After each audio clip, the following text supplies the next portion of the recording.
Hi everyone, thank you for joining us today and welcome to this month's Lunch and Learn, our research seminar on housing, home and health, understanding Aboriginal social housing tenants' experiences.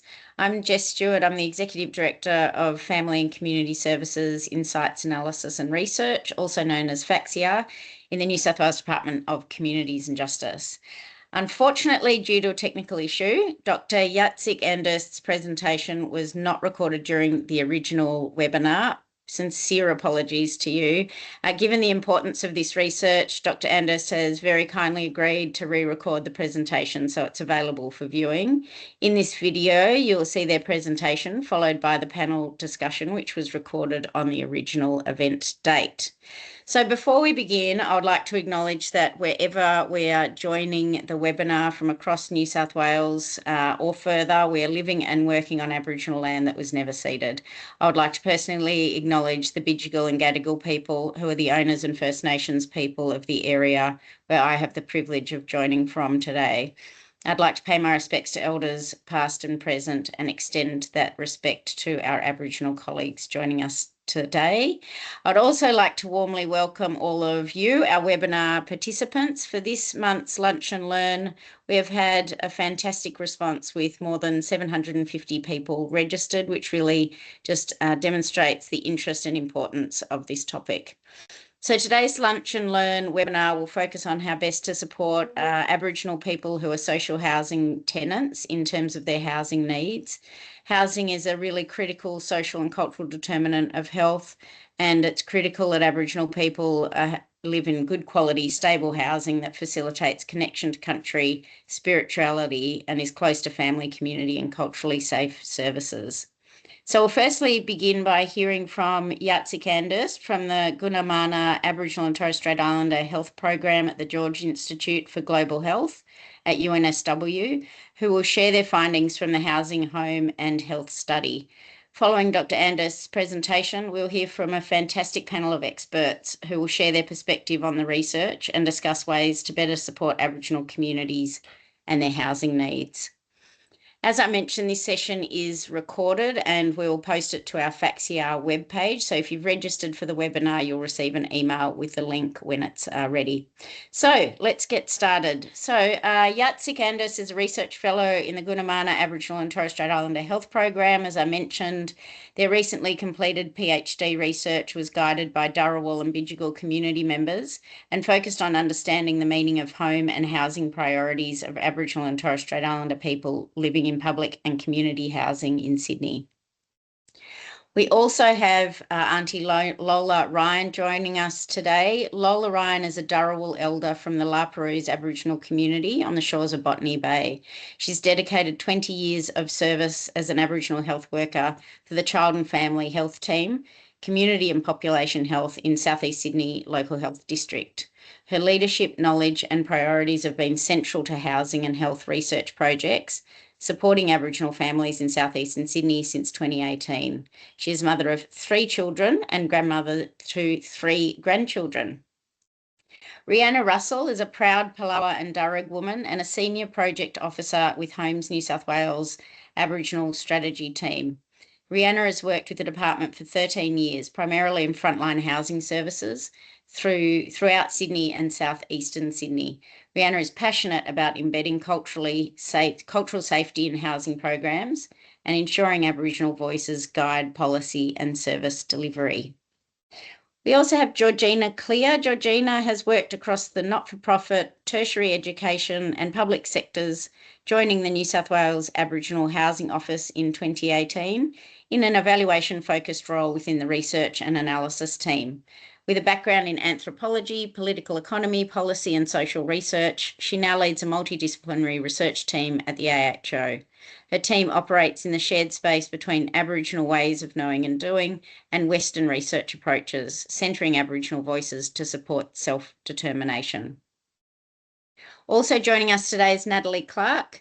Natalie is the manager of the Operational Policy and Rent Systems team in Customer Experience and Innovation. Her current projects include Aboriginal Service Improvement, which includes implementing recommendations from the Mobility Research Project and contributing towards closing the gap target 9A, which is by 2031 to increase the proportion of Aboriginal and Torres Strait Islander people living in appropriately sized and not overcrowded houses to 88%. Thank you all so much for joining us today. Thank you for agreeing to be part of this important webinar. Thank you so much again, and please go ahead, Jacek.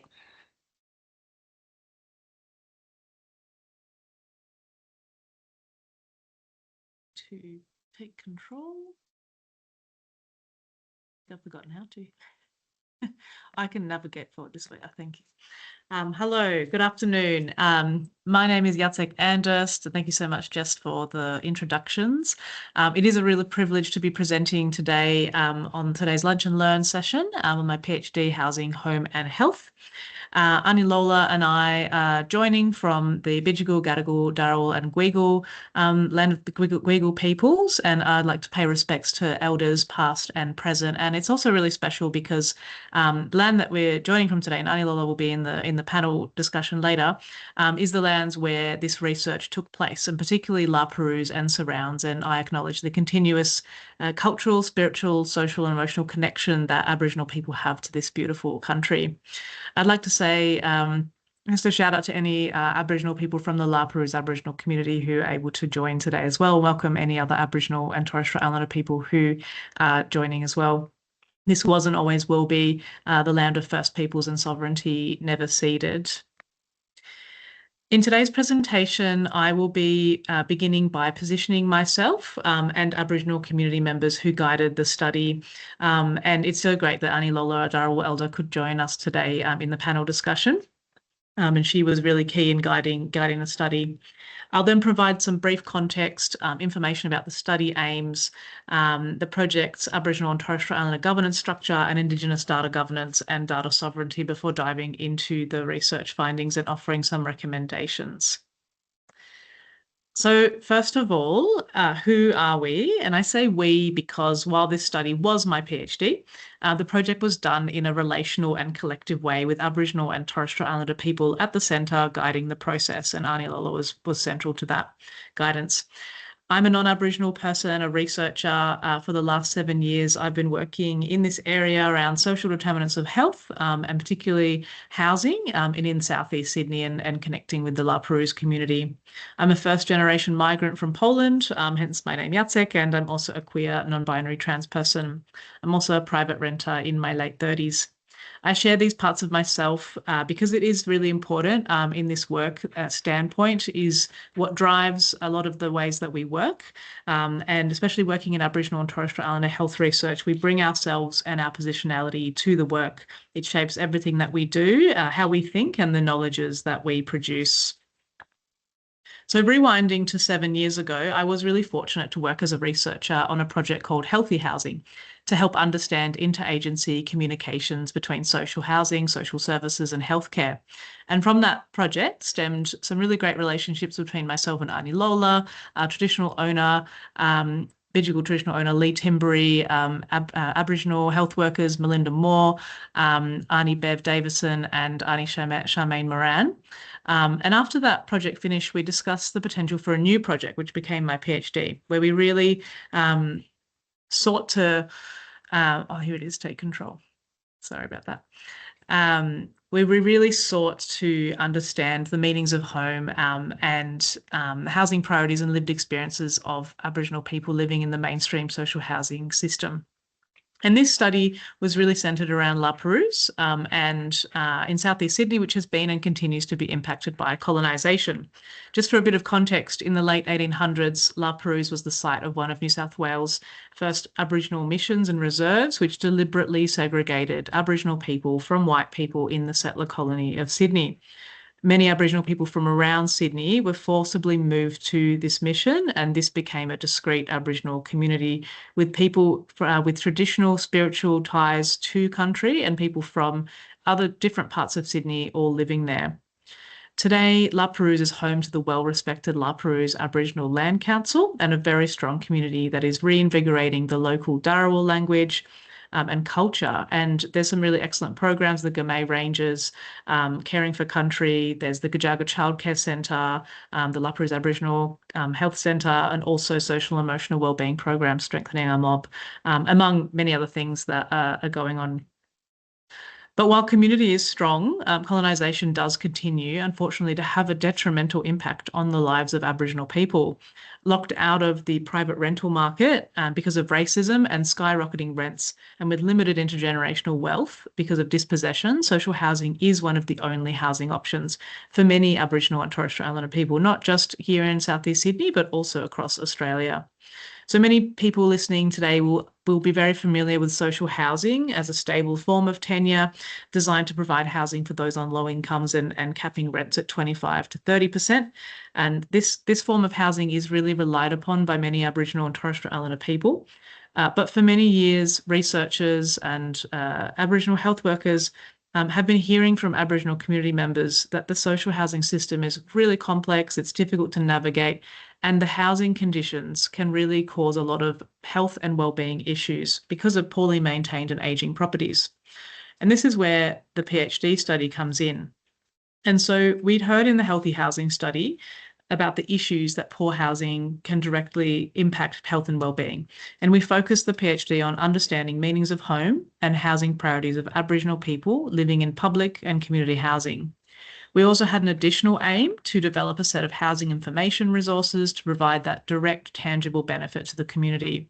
We only focused on mainstream social housing, public and community housing that isn't run or owned by Aboriginal community-controlled housing organisations. And the reason for that is because people were saying the mainstream system is where they were having the most issues. So while this project was really place-based, I will be honing in on the housing priorities of some Aboriginal public and community housing tenants in around Southeast Sydney, especially those connected to La Perouse. But there are still a lot of implications from these findings for the broader social housing system in New South Wales. And I'd be really curious to hear from people listening to this, what the kind of findings overlap and diverge from Aboriginal communities across the state, as of course there's unique priorities across the state. In terms of methodologies and methods, we used Indigenous and decolonising research methodologies, and these meant taking a relational and collective approach in co-creating knowledge that privileges Aboriginal people's lived experiences, their stories, priorities, knowledges, and ways of being. Story was at the centre of the project. These methodologies were supported by an Aboriginal and Torres Strait Islander governance structure with Dharawal and Bidjigal people at the centre, Lola being one of those people, as an expert in her own experience and in the community's experience. So my job for the whole PhD was to listen, to keep asking questions and not assume what people wanted. Also providing critical input were Aboriginal and Torres Strait Islander health researchers and by supervisors, including Dr. Julianne Coombs and Associate Professor Tamara McKean. And this governance structure was supported by an engagement terms of reference, so everybody knew what their roles and responsibilities were. As a note, just on Indigenous data governance and sovereignty, Indigenous data being any data, any information or knowledge in any format or medium which is about and may affect Indigenous peoples, both collectively and individually.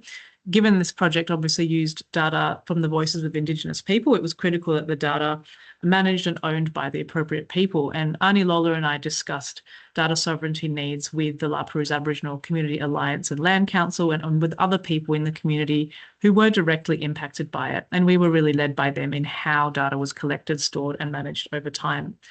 There is a lot to say on these topics and around the methodologies, but for this presentation, I'll just move on to who we spoke to and what came out of the study. So Lola and I held yarning circles and sometimes one-on-one yarns with Aboriginal people around La Perouse living in public and community housing. We wanted to hear from Aboriginal people about their experiences of what home meant to them, what their housing priorities were. And yarning was a culturally appropriate method to really understand and to listen to people in that kind of relational way. It took time, and often people we met with a few times to have these conversations. And often it meant having a cup of tea, asking people what it was like growing up in La Perouse. And this naturally led to people telling really beautiful stories about sea country, about growing up on country, being close to country, and connecting with people in the community, and how vital that connection is intergenerationally and into the future. So yarns were a really special way to connect. We spoke to Dharawal elders and Bidjigal people who were traditionally or not traditionally connected to La Perouse, people who are engaged in lots of different communities, like the sporting community, fishing, school community, and people of different ages, and having, different family structures as well. And to zoom out now, and because I know some people really like to see the numbers, as part of the research, we also spoke with public and community housing provider staff. And we also spoke to tenant advocates and social services in Southeast Sydney. And this was in 2023, so throughout all of 2023. And we asked staff what they believe to be the housing priorities of Aboriginal and Torres Strait Islander, Aboriginal tenants, because providers are often at the front line of supporting them and have a sense of what those priorities might be. And it's really important to understand how they also aimed to support those priorities. As you can see, we spoke to 62 people in total in what was a very place-based project honed in on Southeast Sydney. But also some of the people I spoke to in social housing were in roles servicing the entirety of New South Wales. And they had a lot of knowledge about how their provider was supporting the needs of Aboriginal tenants, and Aboriginal and Torres Strait Islander people. And I say Aboriginal for most of this presentation because the La Perouse community is really made up of Aboriginal people and not so much Torres Strait Islander people. The method of data collection for when speaking to public housing and community housing workers and tenant advocates was a mix of yarning and semi-structured interviewing and moving between those modes fluidly. And I really also moved between the different worlds of the different groups of people, holding each group's truth and stories delicately before moving to hear from another group of people as part of third space methodology. So broadly, what were some of the housing priorities of Aboriginal tenants around La Perouse and Southeast Sydney area? So people really spoke about the need to live on or near country with family and community, and to live near Aboriginal services. They really needed healthy and quality housing, enough room and flexibility for family to visit, stability and security. And underlying these needs and these priorities was self-determination, choice and autonomy. People really wanting the choice in where they lived in terms of cultural connection and also connection to different services, the choice in the type of housing. So a lot of people wanted to live in a house and not a unit. And we also talked a lot about, or people did bring up a lot, accessible pathways and equitable pathways to home ownership and not wanting to live in social housing necessarily. So I'm going to go through each of these priorities. In terms of living on or near country with family and community, there was a really strong expression of need to be socially and culturally connected to place, and that meant being on country. And Ivy, a Bidjigal woman here, says, it's the ties that bind us to the La Perouse area. That's why housing, one of the biggest things about it, is finding that connection. It's not just about having a 5-bedroom house somewhere. It's about having a property that's connected to community, family, and country. People did talk a lot about how, they still camped on country, gathered in areas where ancestors had gathered, and continued that intergenerational connection. And people also said that they really needed to be in the area because there were certain Aboriginal services that their kids couldn't get into, say Gajaga Childcare Centre, unless they were close enough to La Perouse, and that meant that they could continue that cultural connection. Sue, a Dharawal elder, said, she also spoke to this spiritual connection and sense of deep belonging to place. And when she said, if you'd moved us away, like in the country somewhere, we'd die, wouldn't we? Because the heart's not in the right place there. And she told beautiful stories about growing up on country there. People talked a lot about social housing not truly understanding, however, how Aboriginal people are connected and that they can't accept offers in areas far from La Perouse. We heard about people being offered housing in areas that wouldn't sustain them culturally, socially, or spiritually, such as this quote from Kathy, a Dharawal elder, who says, if you go for housing, they say, oh, there's nothing in that area where you want to live. We can stick you out in Penrith. And you say, no, home is here. Yeah, Lapa's home. This is our connection. And it's not just the area of Lapa, it's the surrounding areas, because there's not enough housing just to house everyone in Lapa. For Jason, an Aboriginal father, he spoke of his connection as someone who'd grown up in La Perouse but wasn't traditionally connected, and how important it was for him to stay in La Perouse to sustain that connection. Healthy and quality housing was a really main priority. People spoke a lot about the need for repairs and maintenance in particular. Their health and well-being were at times severely impacted by poor housing conditions. Nancy, a Dharawal woman here, says they need to do the repairs when they need to be done, because if the repairs aren't done, you're just living in crap the whole time, and that's not healthy.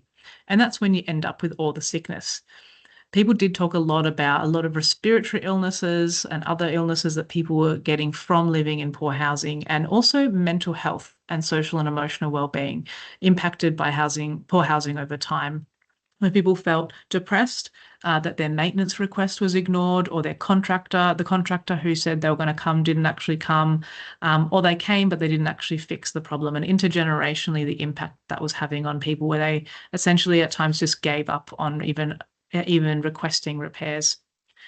We heard that people spend a lot of money of their own money, so out of cost expenses, buying expensive cleaning products and refurbishing their homes regularly to make it healthy, particularly due to the impacts of mold from structural issues in the home. Just like Shay here says, I just want like a regular old home, or I would like for public housing at least to compensate me for the money I'm going to have to spend to make it a decent home. People's broader sense of health and well-being were also impacted by poor housing. And when I say health and well-being, it's much broader than just physical health. It's also social health, with people feeling embarrassed to have friends over because of the condition of their home. Like Jason here says, how can you feel like a home when you've got mold all through your house, or you've got a 20-year-old carpet, right? A kitchen that's falling to pieces. Is that home? It's just a place you lay your head. I'm not going to invite anyone or any of my friends over because the place is run down. I'm going to feel embarrassed. So then it impacts my social connection.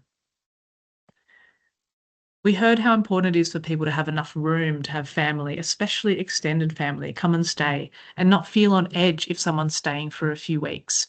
Some tenants at the time of the yarns were in the process of requesting transfers to a property with more bedrooms so that they can have people visit and not have their family members who they live with to move into the lounge room when someone's coming to stay, like Jessica here, who says, they want to put me in a 2-bedroom. I said, no.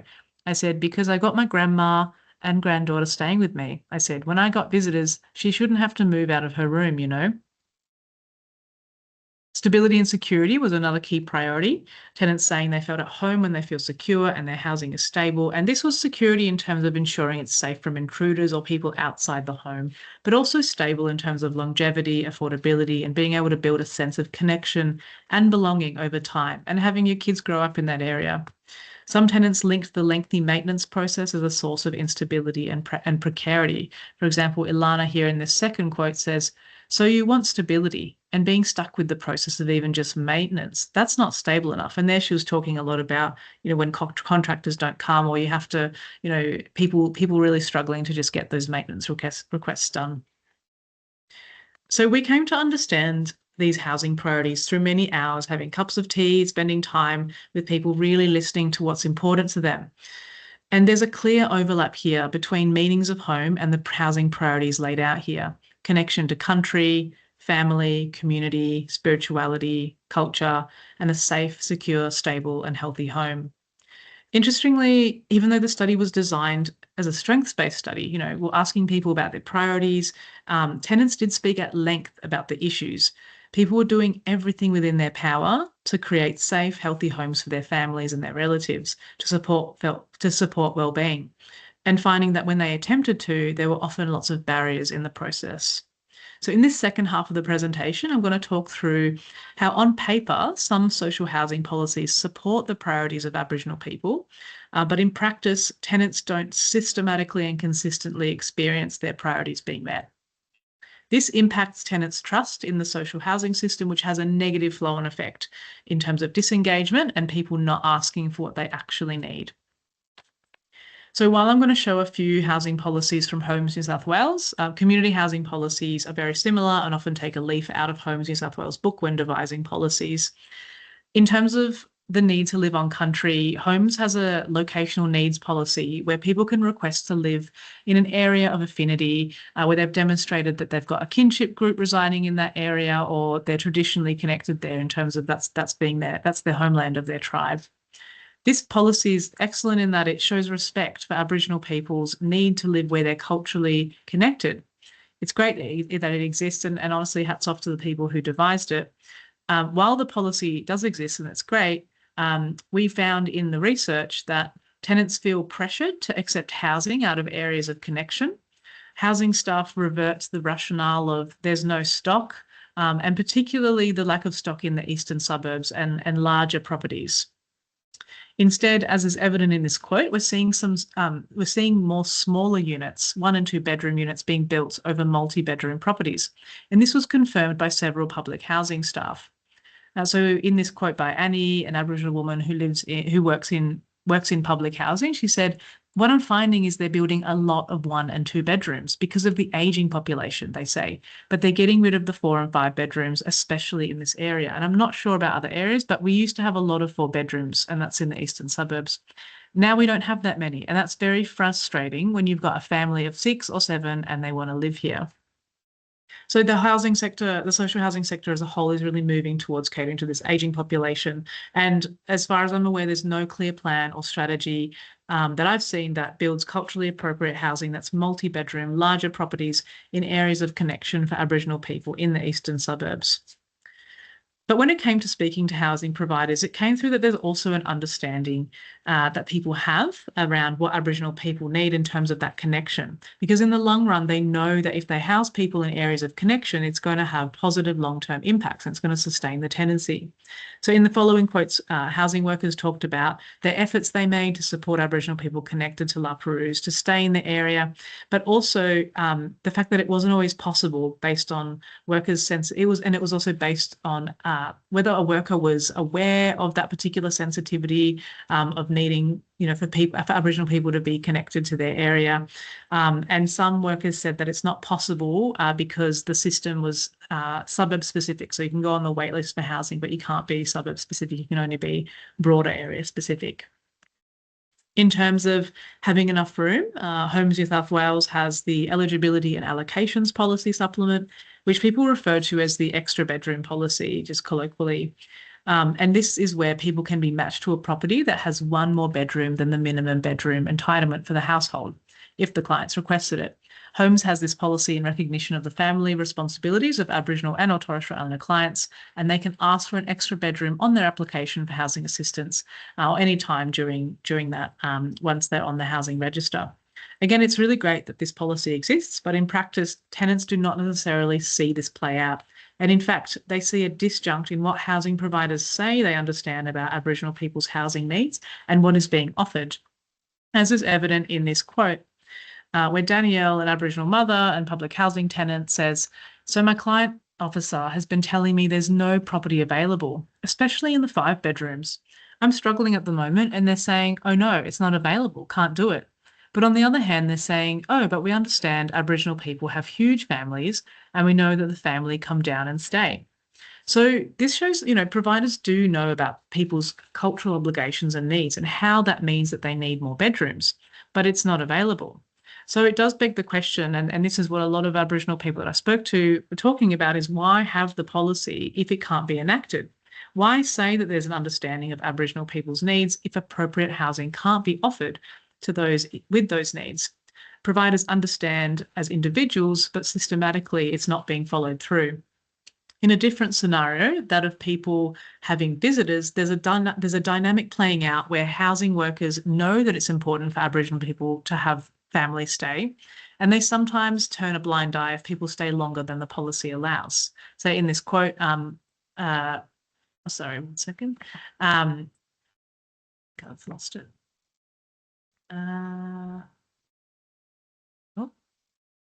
Sorry, I'll go back to this. This is again Danielle just talking about the false information and the broken trust that occurs when people are not being housed in areas of connection.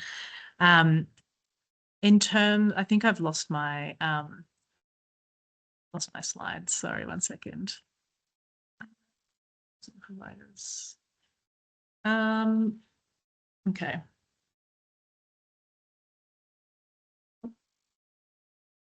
Just give me one second. In terms of healthy, sorry. Actually, I have found it. What I was talking about before around the community housing providers are saying that as individual workers, they have the power to make some concessions, and they can have people, so they can turn a blind eye to people, having people stay. However, this creates a dynamic where Aboriginal people are like, well, can I have people stay or not? The policies are, housing providers are being flexible around the policies, but it's not necessarily systematic. And again, this comes back to the false information that people feel like they don't know what's actually happening with the policy and what's happening in practice. And when Danielle says, and I think their policies need to be in line with what they can actually offer us and not give false information, that we're not offered these different, none of that really happens. Most people are sleeping on the bedroom floor. What she's talking about is that extra bedroom policy and housing in areas of locational need, where some tenants spoke about being lied to, essentially. And the flow-on effect of this is mistrust. And something that we've learned in the research is one of the key findings is that Aboriginal applicants for social housing often indicate property size that does not actually meet their needs, and they apply for smaller properties because they're hearing there's no stock, or they see online that the wait time is shorter if they apply for 1 or 2 bedroom properties compared to 3, 4 or 5 bedrooms. Another area of disjunct between priorities and lived experience was housing quality, where people experienced delayed and unactioned repairs, no avenues of recourse when repairs or maintenance weren't being actioned, severity of housing issues escalating from living in those poor housing conditions long term, and broken trust and lowered service delivery expectations. And over time, development of mental health issues and low self-esteem. And intergenerationally, we really saw this happening with people over time not asking for maintenance to be done. Our second last point relates to stability, and this was a really big one, where yes, social housing is a stable form of tenure. However, in some cases, Aboriginal tenants do not feel secure because of a lack of transparency and poor communication around the NOT process, the notice of termination process. In these examples here, an Aboriginal tenant and an Aboriginal advocate are discussing what they believe are the trigger points for notices of termination. So one person's saying you only have to be $50 behind, and they send out an eviction notice. And an Aboriginal advocate is saying there's a generic system that if you're in arrears, they send you a termination letter straight away. The issue here is that the process is not transparent and there's poor communication around notices of termination. A public housing worker then explains in a different interview, there are processes in place in terms of we don't just take someone straight to the NCAT for termination if they're behind in rent, but we do send them a letter basically to say, hey, you're behind in your rent. This is really critical that we speak with you and put a plan in place to get you back on track so we don't have to go to NCAT. A lot of people misinterpret that as they're going to evict me. It's not. It's just you're behind in your rent. We need to catch up. So there's an issue here in that, on the one hand, tenants are experiencing notices of termination and interpreting them as I'm being evicted straight away.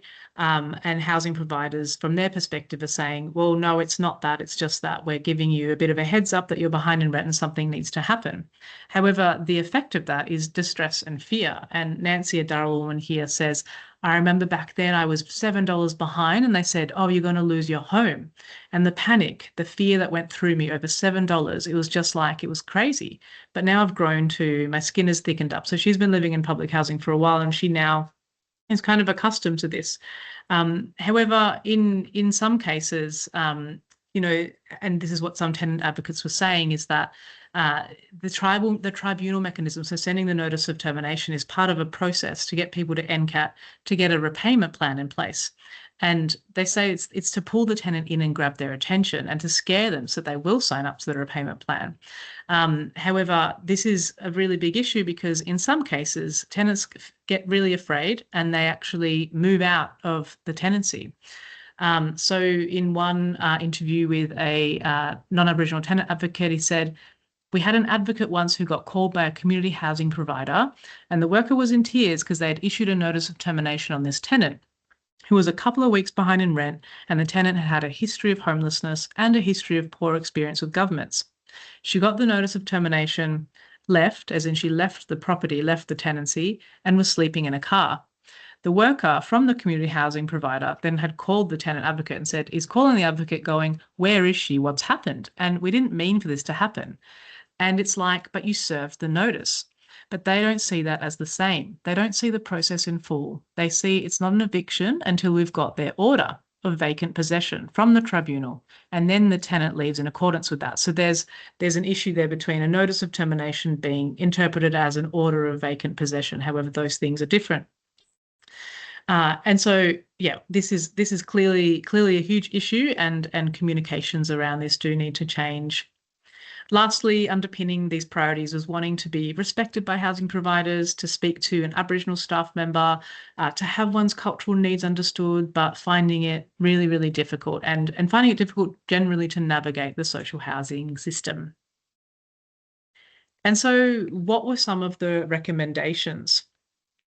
Healthy quality housing, for this one, the key thing was around having accountability measures, so that over time, if somebody's health is being impacted by poor housing conditions, that there is some kind of accountability that social housing providers have around that. Reimbursements for out-of-pocket repair costs and people maintaining their properties, specifically around mould. Maintenance to be properly resourced and actioned in a timely way and monitored. And annual maintenance monitoring reports, comparing the expected response times against the actual response times. Because people were saying, yes, I can see on the website there's these expected response times, but I've never heard back from the maintenance person. In terms of living on or near country with family and community, and the need to have enough room for family, it would be good to have an evaluation of allocation policies as they pertain to Aboriginal and Torres Strait Islander tenants, and those housing priorities in particular around connection to country and having enough room.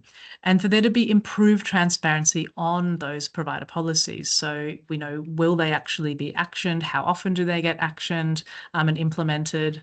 And a strategy within the social housing system as a whole to address Aboriginal people's cultural need for multi-bedroom properties and to live on country, and that includes in Sydney, as this is also country.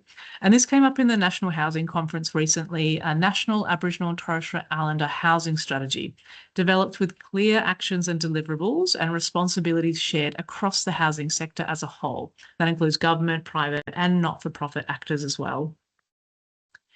In terms of improved communication between social housing and Aboriginal tenants, an evaluation into Aboriginal tenants being able to access Aboriginal social housing workers. People often said, I can't, I've put in a request to speak to an Aboriginal person at my housing provider and I just never get a response, or there's no one there who's responding to me. Clear and accessible pathways for tenants to access those frontline workers and Aboriginal specific support workers, reduction of social housing frontline worker tenancy load, which I know is something that Homes is looking into changing, because people were saying, we just want to build a relationship with the tenants and the housing providers do want to actually build a relationship, but it's really difficult to do that when there's such a high tenancy load. And an increase in in-person communication about tenants' rights and escalation pathways. And something that, in terms of these communications that we found in the research and that we learned, is that when tenants sign up for tenancy, they don't often get much information about how to ask for a repair, how to put in a complaint, what people's rights are with NCAT, the availability, say, of the new Aboriginal tenancy list at NCAT, and any local tenant advocacy and social services that might be able to support people. And so as part of the research, we actually developed Bundi, which is a housing tool for mob, Bundi meaning weapon or tool in Dharawal language, and that was suggested by Ani Lola. It's a set of pamphlets with information across 4 different housing providers, outlining repairs and maintenance, timeframes and processes, escalation, steps to take your housing provider to NCAT, and appealing any decision that you don't agree with, that doesn't meet the priorities that people have, and for public housing, information about the New South Wales Ombudsman. And we made 4 pamphlets, one for Homes New South Wales, one for St George Community Housing, one for Bridge Housing, one for Community Housing Limited. And then we had a 5th pamphlet, which is dedicated to Southeast Sydney's local social service and tenant advocacy organisations. And this one is really up-to-date information where you can go to get a form filled out or someone to support you with a transfer request. And these have been disseminated in the Southeast Sydney area. And these are also publicly available online, and they're free for anybody to use and distribute. There's colour and there's black and white copies online. And they are just one part of bridging the communication gap between services and Aboriginal tenants, and hopefully in the long run, support people meeting their housing and health priorities. Thank you so much for listening. It's my understanding that these slides will be available after, and I'm more than happy to connect with people outside this forum to discuss these findings and collectively work together to make the change that we need to see if we are serious about Aboriginal and Torres Strait Islander people's health as it relates to housing. I'd really like to thank the tenants that I spoke to, Aboriginal people in the La Perouse Aboriginal community who generously gave up their time and shared their stories with myself and Ani Lola. And it was such an honour to be let in. Thank you so much. A huge thanks to the tenant advocates, social services workers and DCJ staff, Homes New South Wales staff and community housing provider staff, and also to FACSIAR for the support, particularly Lena Jacob for supporting this project from the very beginning. Thank you very much. Fantastic. Thank you so much. That was such a wonderful presentation, and lots of really terrific comments in the chat about how fantastic that is, particularly centering Aboriginal and Torres Strait Islander people's voices through your research. So I might just remind people, please do continue to put comments in the chat as well as questions, and we'll be able to come to those shortly. So we'll now move on to the Q&A section with our panel. And I will start with questions for Auntie Lola Ryan. So from your perspective, what are the biggest housing needs for your community? Oh, I think that the housing needs to be healthy, a stable home. Some of them are put into subsidised housing and they're in there for years, so they don't get a stable home for when the children start school or which preschools they go to, and and it interrupts if they want to go out and work when the kids get older, because of the government saying that at a certain age you got to get employment or something like that, otherwise you can lose benefits. So that interrupts their stability of a home, the meaning of home to them. And some of it's just not appropriate in size. Like they put mum with 4 children into a unit. Now that's not appropriate. We have like family members that end up becoming the carer of the grandchildren or something, and living in a 2-bedroom unit with 4 children. That's not appropriate for our elderly people in their 60s, some of them in their 70s, because they may not live on the ground floor, they might live on the first floor or whatever. But to then have your 4 grandchildren come live with you, it's not appropriate. So these things are just not what we would like to see in our community. We would like to have them close to community and just in stable, healthy homes. Thank you. And how do you see these housing needs possibly changing into the future? Oh, wow. Maybe government could grant more land through the land council, the Aboriginal land councils, or through housing departments. And I don't know if the government can stop the Housing New South Wales from selling off houses and reallocating families to units or subsidised housing where, they end up going from a stable home into an unstable home. So if they're being moved from where they are because maybe their house is run down but they don't want to repair it, so they look at selling it on, but then they move that family into a subsidised house, And then, you know, in 2 or 3 years, if the owner of that subsidised house wants to sell, then they've got to be moved again, and then they've got to be moved again. So if they've got 3, 4, 5, 6 children, that's not appropriate either. Yeah, so that's what I think anyway. But I don't understand why a lot of our housing around some of our suburbs have been sold off, and I could name some areas, but I won't. But and they're being sold to private. They're not being sold on to appropriate, like people that are going to rent them out or whatever.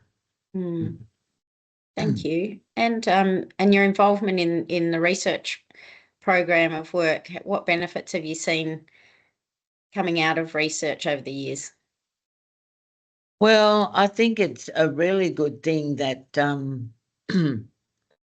that it has been well received since we've come up with all this research and it's been done. And Jacek did such a great job because they were very thorough, and it has received a lot of interest. The interest has been very encouraging, that people have a strong interest in it, and I really like that. And I'm hoping that there will be a change in the future to improve our people's health and housing well-being, and that all comes down to their living arrangements. Working with a paediatric team, and through our research through the paediatric team, we've had a lot of children with illnesses from mould and mildew and just overcrowding of the home. And, you know, sometimes a grandparent has to come and live in that home because no one else to care for them, because nan or grandfather might have dementia and there's nowhere for them to go, because, as you know, there's a problem with that as well. There's no nursing homes unless you've got a lot of money, you know. You will be put in appropriate the nursing home. So the only place that they can go is with their families, and that family might be already overcrowded in that house. So yeah, so I don't know what the answer is. I'm no minister or anything like that. I can't tell people what to do, but in my 20 years experience, I just know how it affects the families. Thank and you. I used to get all the feedback from the families. They would always tell me everything on nearly a daily basis. So, and, you know, and then the job takes you to, you know, you got to ring up departments. And one family, I had to ring the fire brigade because they wouldn't fix her door, so she couldn't get out unless she used tongs and a knife. And she had children, and lived on the 5th floor. So I had to get a report from the fire brigade just to say this is inappropriate, because if there's a fire, that family's dead. That's not good. So, yeah, so I had to do a lot of things like that over 20 years. Thank you. Thank you so much, and thank you for all of your hard work over 20 years. And I'm sure there'll be more questions for you from people listening online. I'll come to at the end. Thank you.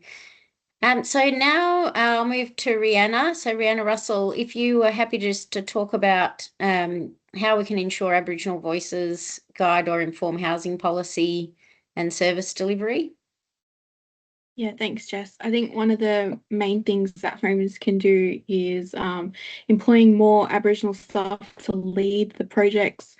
If we can't do that, then we need to ensure that the projects and our policies are led maybe by Aboriginal governance, so getting in our ACOs to maybe co-lead on some of that work, and true co-design, so relinquishing some of the power that government has, and making sure that community has the same level of power in that decision making.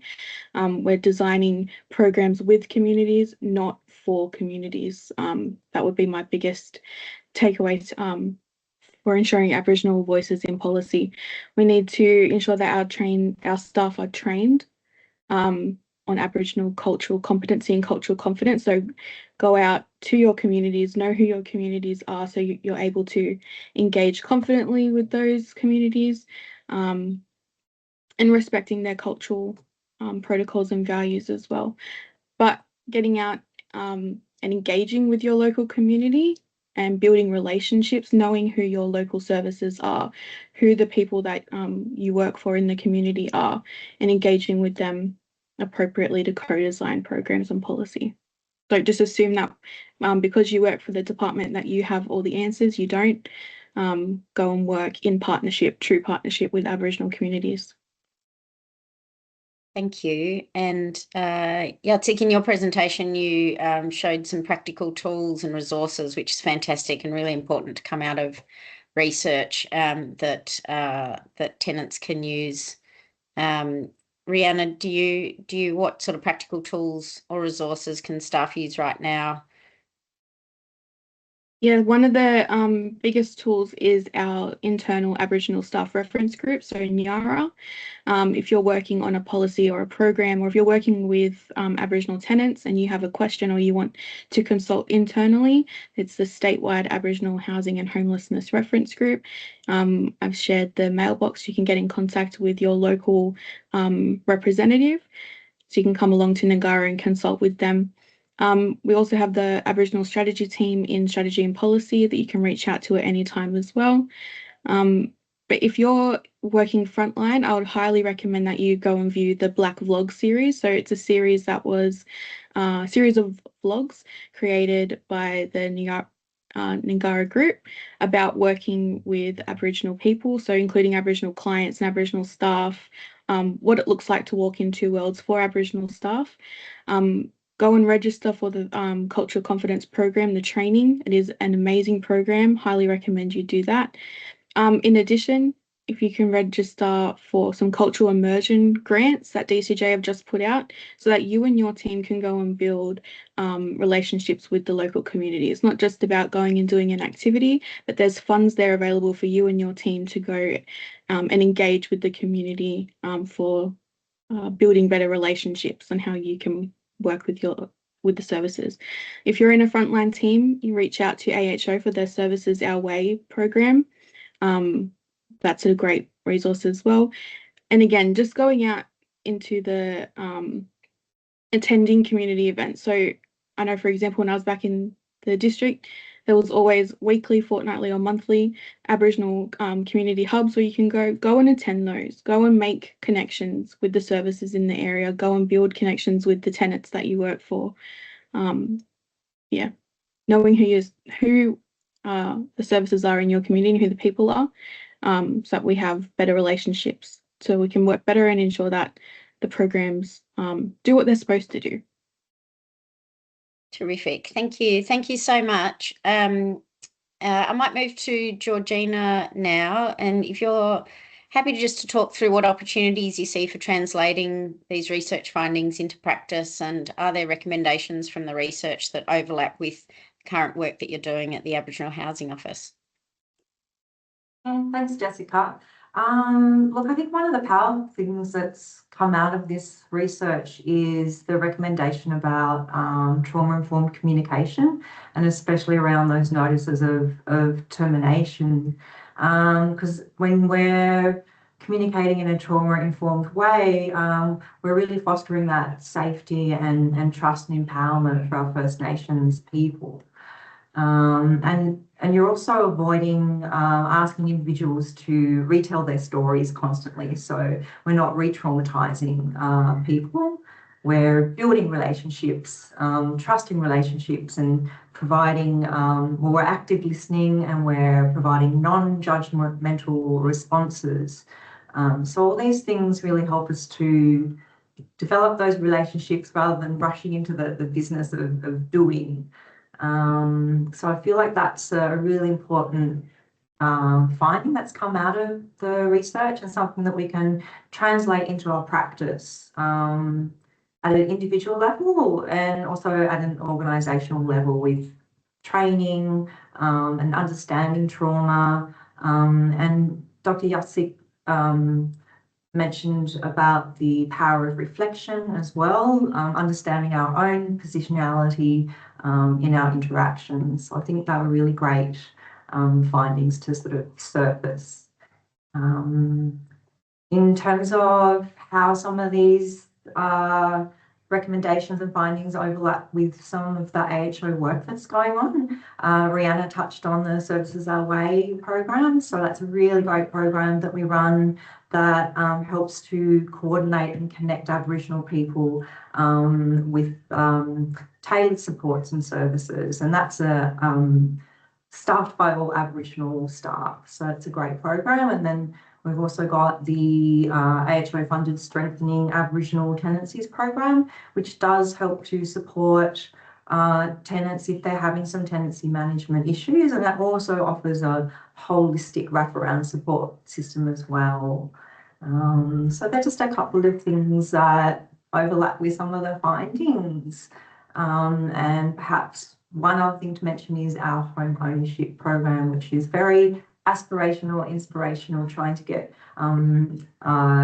support people into home ownership. Thanks, Jess.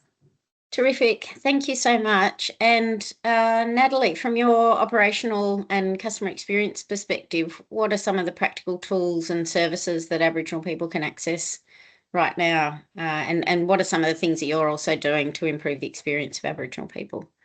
Sure. Okay. So some of the things that we have available at the moment, in March this year, we released the new and revised Rent It, Keep It program. So this is an online training program for people with no rental history or poor rental history to help them find, secure, sustain and exit a private rental property. And there is actually one course that's specifically for Aboriginal and Torres Strait Islander peoples, and that provides links and information to ACCOs, products and services that are available specifically for Aboriginal people. There is also the My Housing online services, which comes with an app as well. So these are simple tools and convenient tools that allow people to access their information and submit applications or requests online 24 hours a day, 7 days a week.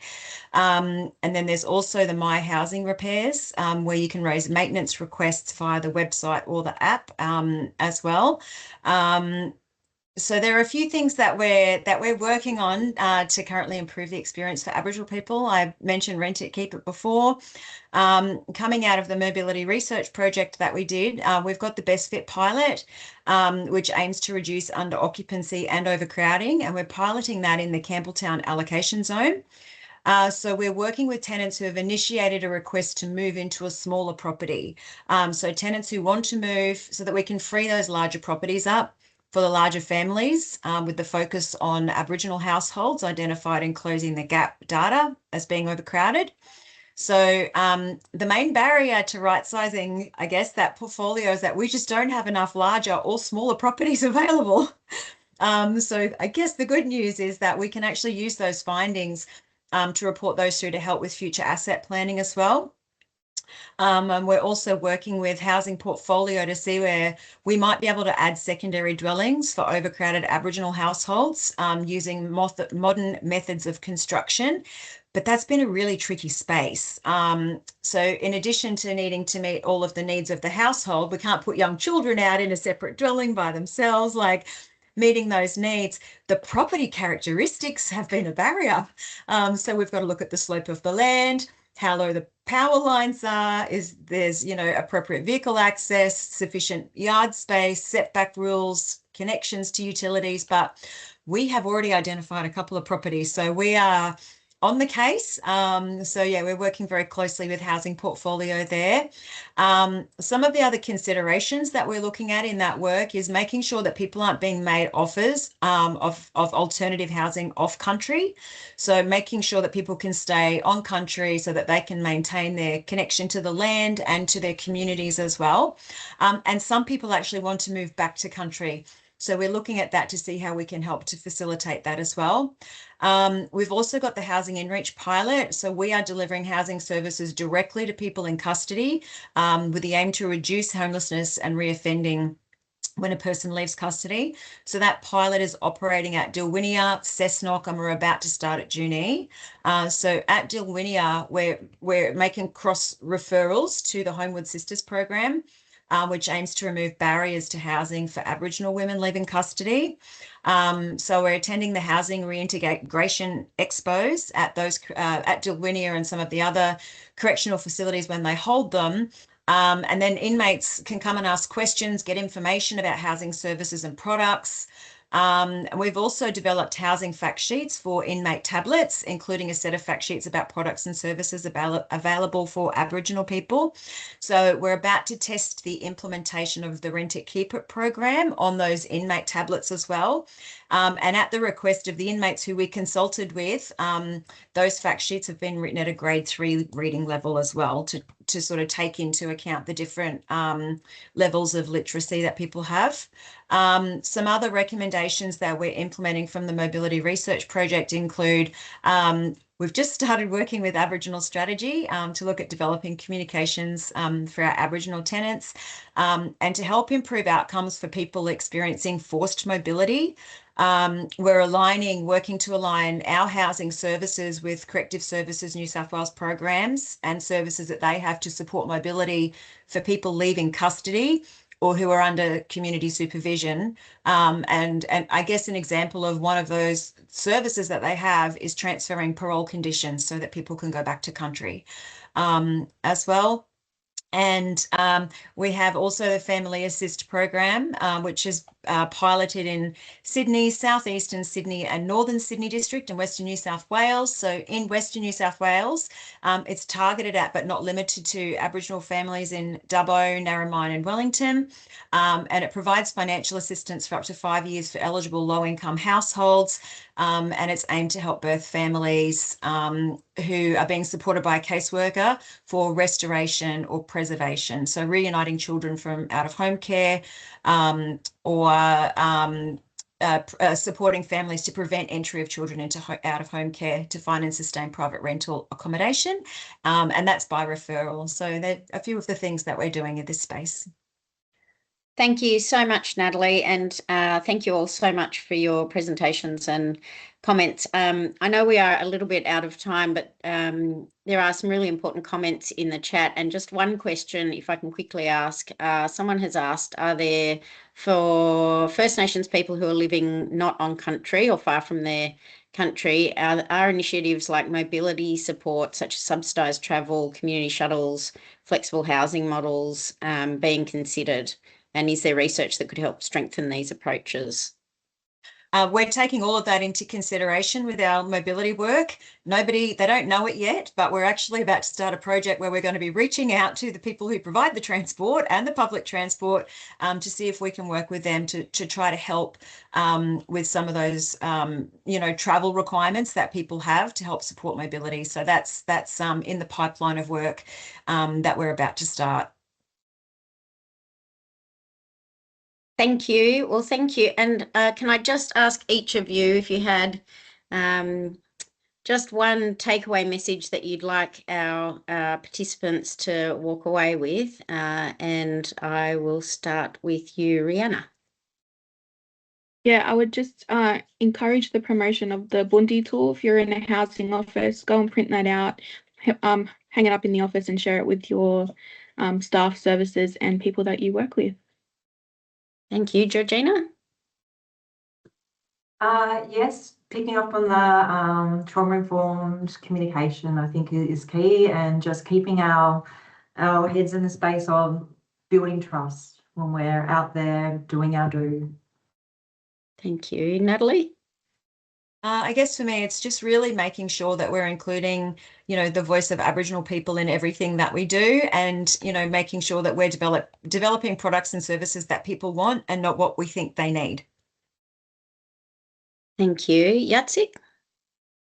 Yeah, I think this is a long-term thing, and also really needs urgent solutions. And I feel like the trauma, it was really great to hear Georgina talk about the trauma-informed part of it, because I think that communication really needs to be across not just frontline, but also in higher up levels of housing. Thank you. And if we could finish the research webinar on you, Auntie Lola. Just to continue building the relationships, and if there is a path for encouraging clients into home ownership, that would be great. But always consider that a lot of them are low income earners, and then once they do get a bigger income, the rents increase, and then it's very hard for them to save to become home owners. So that becomes a bit of a barrier, because a lot of Aboriginal people don't earn as much as non-Aboriginal people. I'd just like to point that out too. Thanks. Thank Great. you. Thank you so much. So everyone that's registered for today, you will receive a link to the recording of this webinar. The slides are already available, and a lot of great resources were discussed today as well, which will be available at the webinar link.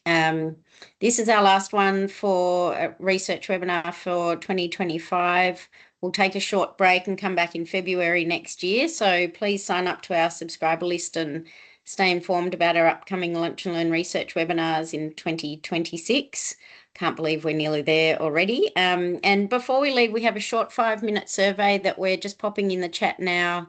If you have ideas of topics or research that you would like to hear about or learn about, please let us know. We want to be driven by you, and we're really grateful for everyone's participation throughout the year. So I really hope everyone has a safe end of year and gets to spend some really terrific time with family and friends and community. And thank you all again for your wonderful presentations and for everyone who participated. Have a great rest of the day. Thank you.